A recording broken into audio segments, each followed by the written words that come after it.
Breakups are tough. Sometimes they come out of nowhere. L. Pooh Bear. Yes. I think we do. should break up.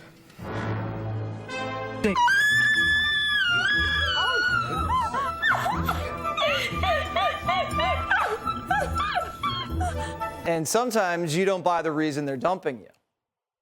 Sorry, George. But I don't understand. Things were going so great. What happened? Something must have happened. It's not you. It's me. You're giving me the "it's not you, it's me" routine? We might be looking at one of the biggest breakups in American history, something we haven't seen since the 40s. It looks like Democrats in the media are working on dumping Kamala from the ticket. On Friday, Liz Warren, out of nowhere, suggested Biden could swap out Harris for someone else he's more comfortable with. If he's that old in his second term, the vice presidency becomes even more important. Should Kamala Harris be his choice the second time around? You know, I really want to defer to what makes Biden comfortable on his team. We go way back, but they have to be a team. Kamala's team hit the ceiling and forced Pocahontas to apologize, and now Liz says she didn't mean it. Primetime thought it was just a one-time thing, until the media agreed with Warren. The Washington Post assigned a reporter to talk to Democrat officials all over the country. The reporter asked, could Kamala be president? The Democrats said, I like her as a person, love that she's a black woman, but no way, Jose. One anonymous Democrat said this, every fiber in my body wants her to be president. Everything I've ever fought for is for someone like her to be president. I think she's a good person with a good heart who can lead the country, but I don't know that the people who have to make that happen feel that way right now. I don't know that she has what it takes to get over the hump in our present environment. Why is the Washington Post putting out this story now? Days after Pocahontas fired the first shot? Seems coordinated, and it is. Biden's the oldest president in American history, which makes Kamala consequential. News just broke that Joe Biden skipped his 2022 physical. And when the oldest president in the history of a country skips his physical, hides it, catches COVID twice, fractures his foot chasing his dog, falls off his bike and falls up the stairs, and needs notes that say, hi, I'm Joe Biden, Democrats aren't taking anything for granted. Biden said he'd probably run for re-election, God willing. But God doesn't choose our president. The FBI does. And the FBI can cut Biden down whenever they want. The FBI put Biden in the White House, and they can take him out.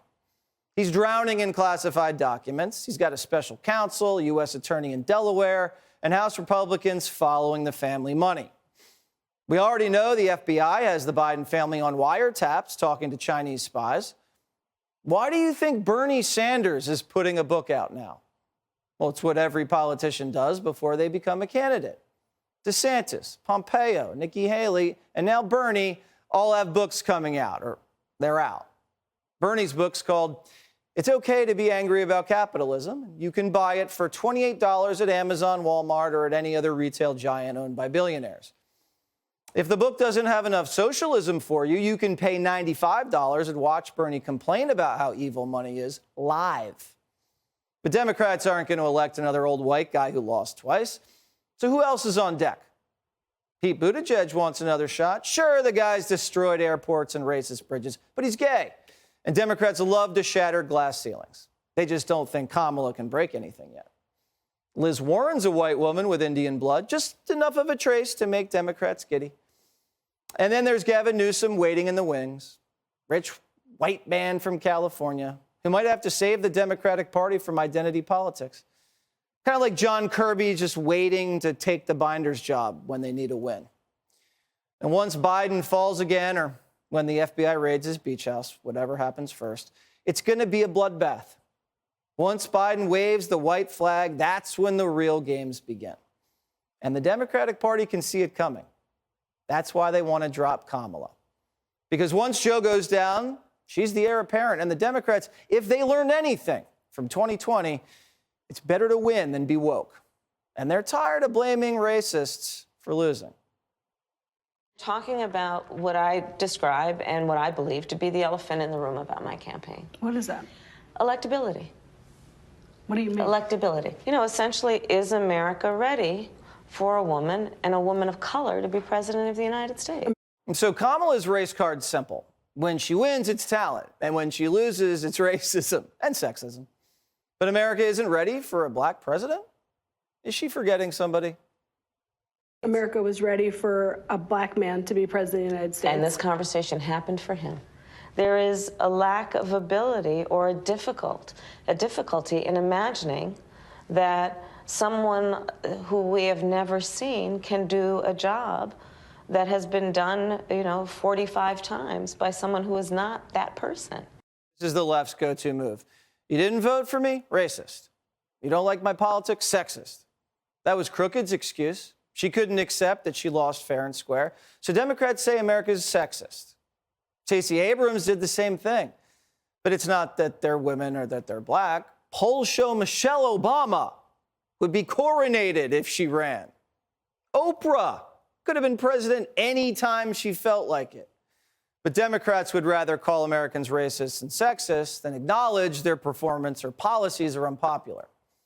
Reports say Joe Biden regrets tapping Kamala as VP. She botched every job Joe gave her, like border czar, remember? And this is how Americans grade her. Well, typically the grading system goes A through F. I give her a Z. She has a lot of things under her plate, not just the border czar, and her calendar has to take into account all those things. Okay, I don't want to be mean, but I'm giving her an F. Kamala earned that grade. The border's spread eagle. Every time Kamala goes on TV to explain why, it's not. She makes a fool of herself. This whole thing about the border, we've been to the border.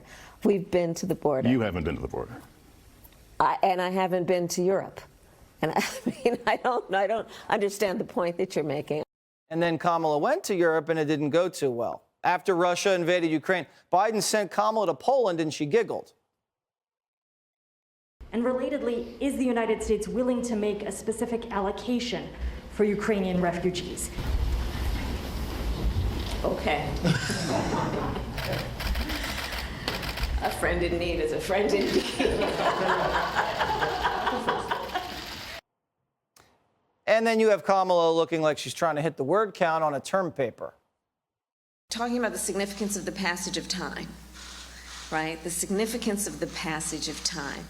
So when you think about it, there is great significance to the passage of time in terms of what we need to do.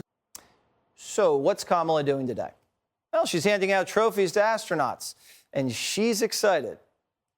They suited up, they waved to their families, and they rode an elevator up nearly 20 stories.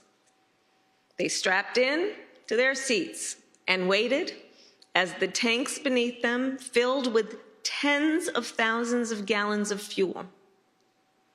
And then they launched.